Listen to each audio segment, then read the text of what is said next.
Subscribe कीजिए learning pharmacy channel को and bell icon को दबाइए लेटेस्ट फार्मेसी वीडियो सबसे पहले देखने के लिए। तो हेलो फ्रेंड्स, आज के इस वीडियो में हम कवर करेंगे questions for all upcoming pharmacy exams, जिसमें हम एमसीक्यू कवर करेंगे from question number 161 to 170 with complete explanation. देखिए, पूछे आपसे availability of drug for absorption decrease होती है किस ऑर्डर में। मतलब आपसे बेसिकली पूछा है कि सबसे पहले इसमें से कौन सी ड्रग आप लेते हैं जो सबसे पहले आपकी बॉडी में डिजोल्व होकर एक्शन शो करती है आपकी बॉडी में, जिस भी पर्पस के लिए उसे लिया जा रहा है। देखिए, 4 ऑप्शन आपको दिए गए हैं, capsule, tablet, compress tablet and enteric coated tablet के रिगार्डिंग आपसे पूछा गया है। आंसर है इसका ऑप्शन ए। सबसे ज़्यादा देखिए होती है अवेलेबिलिटी कैप्सूल की। आप जब अपनी बॉडी में कैप्सूल जब आप कैप्सूल लेते हैं तो सबसे पहले वो डिजोल्व होती है, सबसे पहले अपना एक्शन शो करती है। देन उसके बाद टैबलेट्स का नंबर आता है। देखिए, टैबलेट उसके बाद अपना एक्शन शो करती हैं। देन फिर होती है कंप्रेस टैबलेट, फिर ये अपना एक्शन शो करती हैं। लास्ट होती है देखिए एंटेरिक कोटेड टैबलेट। मतलब सबसे लेट जो आपकी बॉडी में डिजोल्व होकर एक्शन शो करना शुरू करती हैं वो होती है एंटेरिक कोटेड टैबलेट। देखिए, एंटेरिक कोटेड टैबलेट जो है इस तरह से बनाई जाती हैं, ऐसी टैबलेट होती हैं जो कि एसिडिक मीडियम, स्टमक के एसिडिक मीडियम में इंटैक्ट रहती हैं, डिजोल्व नहीं होती हैं। बट जैसे ही ये इंटेस्टाइन के बेसिक एनवायरनमेंट में आती हैं, देखिए तो ये जो है अल्कलाइन पीएच पे आती हैं स्मॉल इंटेस्टाइन की, तो ये वहाँ पर अपना एक्शन शो करती हैं, डिजोल्व होती है। सस्टेन रिलीज टैबलेट्स भी इस पर्पस के लिए बनाई जाती हैं जिनका एक्शन जो है प्रोलॉन्ग्ड चाहिए होता है, या एंटेरिक कोटेड टैबलेट। तो इस तरह की टैबलेट जो है इनका एब्जॉर्प्शन जो है वो स्लो होता है बॉडी में। देखिए, टाइप ए जिलेटिन की आइसो इलेक्ट्रिक पॉइंट इसमें से किस रीजन, पीएच रीजन में आती है? पीएच 8, पीएच 5, पीएच 7.4 या पीएच 9? आंसर है इसका ऑप्शन डी, पीएच 9 की रेंज में आती है टाइप ए जिलेटिन की आइसो इलेक्ट्रिक पॉइंट। देखिए, एक एक पॉइंट आपको पढ़ना है, इसमें क्या पूछा गया है। आइसो इलेक्ट्रिक पॉइंट क्या होता है? देखिए, ऐसा आइसो इलेक्ट्रिक पॉइंट को पीआई भी कहा जाता है। ये एक ऐसी पीएच होती है जिसमें कि जो भी मॉलिक्यूल, इसमें हम बात करें हैं जिलेटिन के मॉलिक्यूल्स की, तो मॉलिक्यूल जो है वो कैरी करते हैं no net electrical charge. Molecules पे किसी भी तरह का इलेक्ट्रिक चार्ज नहीं होता, फ्री होते हैं वो इलेक्ट्रिकल चार्ज से, उसको कहते हैं आइसो इलेक्ट्रिक पॉइंट। तो देखिए, 2 तरह के जिलेटिन होते हैं। टाइप ए होते हैं जो कि मेनली होते हैं पॉर्क स्किन से, उनको मैन्युफैक्चर किया जाता है। टाइप बी होते हैं जो कि मेनली एनिमल बोन से उनको डिराइव किया जाता है।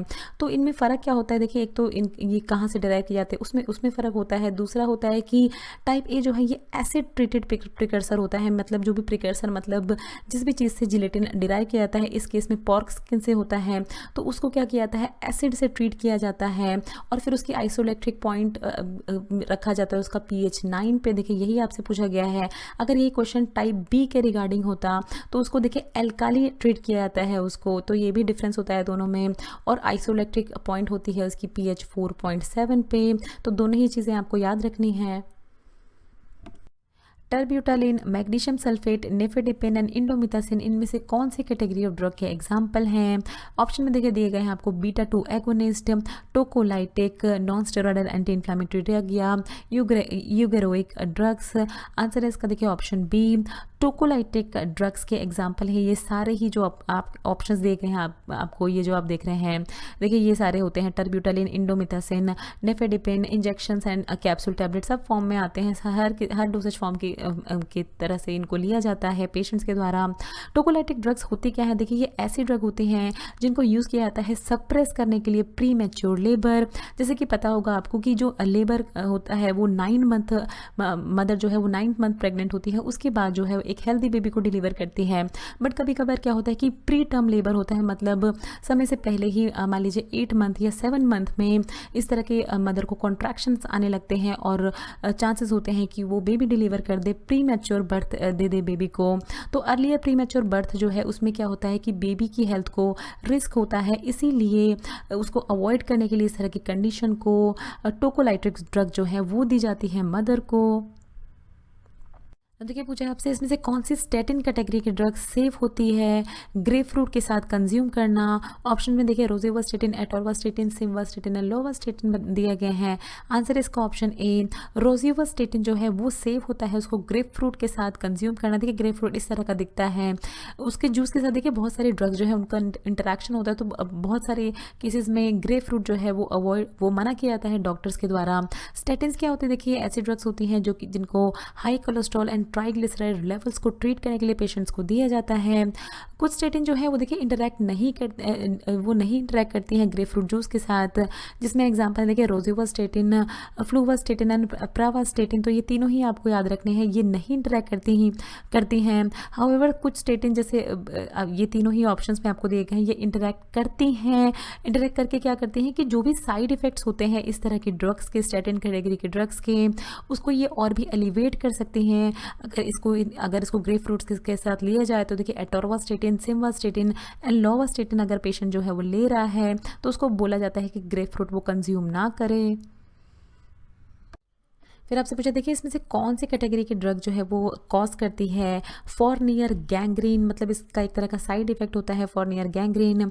ऑप्शन में देखिए दिया गया है SGLT2 जिसको सोडियम ग्लूकोज को ट्रांसपोर्टर 2 इनिबिटर्स कहा जाता है, alpha glucosidase inhibitor, GLP-1 agonist या DPP-4 इनिबिटर्स। आंसर है इसका ऑप्शन ए CGLT2 sodium glucose transporter 2 inhibitors. इस तरह की ड्रग जो है ये ओरल एंटी डायबिटिक ड्रग होती हैं जो कि प्रमोट करती है ग्लूकोज का एलिमिनेशन यूरिन में, जैसे कि क्या है कि पेशेंट की बॉडी में ग्लूकोज लेवल, पेशेंट के ब्लड में ग्लूकोज लेवल मेंटेन रहे, क्योंकि एंटी डायबिटीज़ को ट्रीट करने के लिए दिए जाते हैं।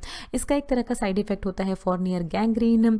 एग्जाम्पल अगर हम देखें SGLT2 इनिबिटर्स का तो देखिए है कैनाग्लिफ्लोजिन, एम्पाग्लिफ्लोजिन एंड डेपाग्लिफ्लोजिन। फॉरनियर गैंग्रीन क्या होता है, एक तरह का एक्यूट नेक्रोटिक इन्फेक्शन होता है स्क्रोटम, पेनिस एंड पेरिनियम का। बेसिकली मेल्स में इस तरह का इन्फेक्शन देखा जाता है।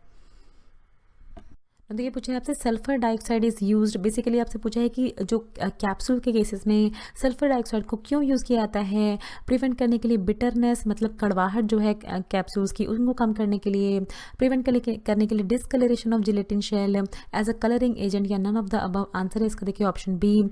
सल्फर डाइऑक्साइड को यूज़ किया जाता है कैप्सूल के केसेस में डिसकलरेशन जो है जिलेटिन शेल की, मतलब कलर उसका उतर ना जाए, जिलेटिन शेल का डिसकलर ना हो जाए, उसको प्रिवेंट करने के लिए सल्फर डाइऑक्साइड को यूज़ किया जाता है। देखिए 0.15% कंसंट्रेशन में इसको यूज़ किया जाता है। जिलेटिन जैसे आप जानते हैं मैन्युफैक्चरिंग ऑफ कैप्सूल्स में बहुत ज़्यादा यूज़ किया जाता है इसको, कैप्सूल बनाने की जो प्रोसेस होती है उसमें, उसकी शेल बनाने की प्रोसेस में, इसको कोटिंग एजेंट की तरफ भी यूज़ किया जाता है टैबलेट्स कोटिंग में, और इसमें सर्टिफाइड कलर्स को ऐड किया जाता है जिससे कि एलिगेंट दिखे, अच्छी दिखे ये। और इसमें 80% ऑफ कंसंट्रेशन सल्फर डाइऑक्साइड की होती है एंड सोडियम लायोराइल सल्फेट भी इसमें ऐड किया जाता है, और suitable concentration of antimicrobial agents भी इसमें ऐड किए जाते हैं। देखिए इसमें बड़ा क्वेश्चन है, अच्छे से पढ़ेंगे। एंटीसाइकोटिक ड्रग जो हैं वो ब्लॉक करते हैं पोस्ट साइनेप्टिक डोपामिन के कौन से रिसेप्टर को इसमें से ब्लॉक करते हैं, D1, D2, D3 या D4। ये जो डोपामिन रिसेप्टर होता है ये पर्टिकुलरली मीजोलिम्बिक मीसोकॉर्टिकल पाथवे में होता है। ये पाथवे जो है ये प्रेजेंट होता है mid brain and limbic system के बीच में। तो ये पूरा ही देखिए क्वेश्चन, ये पूरा ही एंटीसाइकोटिक चैप्टर में हमने पूरा ही मैकेनिज्म ऑफ एक्शन अच्छे से समझाया है, किस तरह से ब्लॉक करते हैं ये। अगर आपको अच्छे से देखना है तो यहाँ पर आई बटन पे क्लिक करके हम वीडियो का लिंक दे देंगे, वहाँ पर आप क्लिक करके एंटीसाइकोटिक चैप्टर पूरा ही अच्छे से देख सकते हैं। ऑप्शन में देखिए ये सारे ही रिसेप्टर दिए गए हैं। आंसर है इसका option D, D2 receptor blocking करते हैं। देखिए एंटीसाइकोटिक ड्रग डोपामिन के D2 रिसेप्टर को ब्लॉक करते हैं पोस्ट साइनेप्टिक रीजन को। ये डोपामिन D2 रिसेप्टर जो है ये मीसोलिम्बिक मीसोकॉर्टिकल पाथवे में प्रेजेंट होता है, जो कि mid brain and limbic system के बीच में प्रेजेंट होता है। तो अच्छे से आपको समझ में आएगा ये, अगर आप ये यहाँ पर ये आई बटन को क्लिक करके इस वीडियो को देख लेंगे तो। देखिए पूछा है viscosity of gelatin ranges from, तो जिलेटिन की विस्कोसिटी इसमें से किस रेंज में होती है। अलग अलग ऑप्शन दिए गए हैं आपको, देखिए यहाँ पर सारे ही। आंसर है इसका option a 155 to 185 millipoise. देखिए इसकी यूनिट भी पूछी जाती है, तो मिली पॉइस होती है जिलेटिन की विस्कोसिटी की यूनिट। तो इस रेंज में आती है। देखिए विस्कोसिटी ऑफ जिलेटिन, विस्कोसिटी क्या होती है, ये स्टेट होती है जिसमें जो भी एजेंट होता है वो thick, sticky and semi fluid consistency का हो जाता है। क्यों? क्योंकि उसमें इंटरनल फ्रिक्शन बहुत ज़्यादा लगने लगता सकता है। एग्जाम्पल के तौर पर अगर हम देखें तो देखिए वाटर जो है उसमें उसकी लो विस्कोसिटी होती है, क्योंकि देखिए मॉलिक्यूल जो है ये दूर दूर है, आपस में एक दूसरे के पास नहीं होते। ऑलिव ऑयल के केस में अगर हम देखें तो मीडियम विस्कोसिटी होती है, थोड़े से देखिए क्लोज आ जाते हैं मॉलिक्यूल्स एक दूसरे के। एंड हनी के केसेस में अगर हम देखें तो देखिए थोड़े से टाइटली बाउंड होते हैं, हाई विस्कोसिटी होती है इसकी। दैट इज वाई आपने देखा होगा कि फ्लो जिस भी चीज़ की विस्कोसिटी हाई होती है उसकी फ्लूडिटी जो है वो कम हो जाती है, कम फ्लो होती है। वो विस्कोसिटी जो है वो टेम्परेचर के इनवर्सली प्रोपोर्शनल होती है। मीन्स अगर आप टेम्परेचर इंक्रीज करेंगे तो विस्कोसिटी डिक्रीज होती है। तो ये था देखिए कुछ विस्कोसिटी के बारे में पॉइंट्स। ना पूछे आपसे देखिए इसमें से कौन सा ऐसा कॉम्पोनेंट होता है प्रिस्क्रिप्शन का जिसका प्रिस्क्रिप्शन पे होना इतना ज़रूरी नहीं होता है। ऑप्शन में देगा देखिए इंस्क्रिप्शन, ऑप्शन बी है prescriber drug enforcement administration DEA नंबर, ऑप्शन सी है सब्सक्रिप्शन, ऑप्शन डी है सुपरस्क्रिप्शन। आंसर है इसका option b prescriber drug enforcement administration यानी DEA नंबर होना प्रिस्क्रिप्शन पे इतना ज़रूरी नहीं होता है। अगर हम पूरी प्रिस्क्रिप्शन की अपनी बात करें तो देखिए इस तरह की हमारी पूरी प्रिस्क्रिप्शन होती है। यहाँ होता है देखिए DEA नंबर, जो कि बहुत ज़्यादा एसेंशियल नहीं होता है प्रिस्क्रिप्शन पे होना, बट रिक्वायर्ड होता है। अगर होता है तो अच्छा होता है।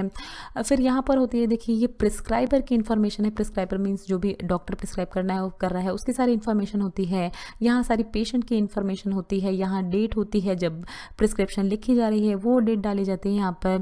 ये होता है देखिए सुपरस्क्रिप्शन RX। यहाँ पर सबसे पहले जो प्रिस्क्रिप्शन लिखने से सबसे पहले RX लिखा जाता है। फिर यहाँ इंस्क्रिप्शन होती है। इंस्क्रिप्शन में क्या होता है मेडिकेशन कौन कौन सी प्रिस्क्राइब करी जा रही हैं वो आती हैं सारी इंस्क्रिप्शन की कैटेगरी में। फिर आती है देखिए ये सब्सक्रिप्शन। सब्सक्रिप्शन क्या होती है इंस्ट्रक्शन होती है फार्मासिस्ट के लिए। मीन्स कितनी मेडिकेशन जो है वो देनी है पेशेंट्स को, तो ये फार्मासिस्ट के लिए होती है। यहाँ देखिए ये इंस्ट्रक्शन होती है, इसको सिग्ना कहते हैं। ये डायरेक्शन होता है पेशेंट्स के लिए कि कितनी बार उसको मेडिकेशन लेनी है, किस तरह से उसको मेडिकेशन लेनी है। यहाँ देखिए रीफिल में होती है स्पेशल इंस्ट्रक्शन की अगर दवाई जो है उसको 3 महीने बाद फिर से रिफिल कराना है, फिर से यूज़ करना है, तो यहाँ पर उस तरह की इन्फॉर्मेशन फिल की जाती है। तो इस तरह की पूरी प्रिस्क्रिप्शन होती है। देखिए इसके अलग अलग पार्ट्स हमने आपको बताए। देखिए फिर आपसे पूछा है एंजियोटेंसिन रिसेप्टर ब्लॉकर जैसे लोसर्टेन ब्लॉक करती है, इसमें से कौन से एंजियोटेंसिन का एक्शन, इसमें से कौन से रिसेप्टर्स पे। देखिए 2 तरह के एंजियोटेंसिन दिए गए हैं, angiotensin 1 and angiotensin 2 and 80 receptors भी तो 2 तरह के दिए गए हैं, 81 एंड 82। आंसर है इसका ऑप्शन डी। तो एंजियोटेंसिन रिसेप्टर ब्लॉकर जैसे लोसर्टेन एंड कैंडिसर्टेन ब्लॉक करते हैं एंजियोटेंसिन 2 का एक्शन 81 रिसेप्टर पे। देखिए क्या होता है, ये देखिए एंजियोटेंसिन 2 है, जब ये एंजियोटेंसिन 2 जो है ये 81 रिसेप्टर पे बाइंड होता है तो क्या होता है ये रिएक्शन जो इसकी बाइंडिंग क्या कॉज करती है, वासोकंस्ट्रिक्शन कॉज करती है। वासोकंस्ट्रिक्शन एंड एल्डोस्टेरोन सेक्रीशन जो है ये इसको स्टिमुलेट करते हैं एंजियोटेंसिन 2 जब ये 81 रिसेप्टर पे बाइंड होते हैं। तो क्या होता है इससे क्या होता है कि BP एलिवेट होता है, BP बढ़ता है पेशेंट का ब्लड प्रेशर। तो जो इस तरह ड्रग दी जाती हैं लोसर्टेन एंड कैंडिसर्टेन, वो क्या करती हैं, वो इस पे बाइंड हो जाती है 81 रिसेप्टर पे और एंजियोटेंसिन 2 की बाइंडिंग को इनहिबिट करती हैं। देखिए एंजियोटेंसिन 2 इस पे बाइंड नहीं हो पाते हैं क्योंकि लोसर्टेन एंड कैंडिसर्टेन इस पे बाइंड होगी 81 रिसेप्टर पे एंड वो फिर क्रॉस कर देते हैं वासो डायलेशन, जिससे कि रेजिस्टेंस कम करते हैं, ब्लड फ्लो जो है वो अच्छे से फ्लो होने लगता है ब्लड वेसल में पेशेंट्स की। तो इस तरह से देखिए इसको यूज़ किया जाता है ब्लड प्रेशर को ट्रीट करने के लिए, लोअर करने के लिए blood pressure. So thanks for watching. Next video में हम कवर करेंगे questions for all upcoming pharmacy exam, जिसमें हम MC को कवर करेंगे from question number 171 to 180। So friends अगर आपको ये वीडियो अच्छी लगे तो इस वीडियो को जरूर लाइक कीजिए, शेयर कीजिए अपने फ्रेंड्स के साथ। अगर आप चैनल पर पहली बार हैं तो प्लीज़ चैनल को सब्सक्राइब कीजिए। वीडियो के नीचे रेड कलर का सब्सक्राइब बटन दिया होगा, उस पर क्लिक करके आप चैनल को सब्सक्राइब कर सकते हैं। अगर आपका कोई भी सवाल है तो नीचे दिए हुए कमेंट बॉक्स में आप हमसे कुछ भी पूछ सकते हैं। ये कुछ हमारे रिलेटेड वीडियोस के लिंक हैं जिन पे क्लिक करके आप उनको देख सकते हैं। दोस्तों लर्निंग फार्मेसी पे आने के लिए और ये वीडियो देखने के लिए आपका बहुत बहुत शुक्रिया। मिलते हैं अगले वीडियो में।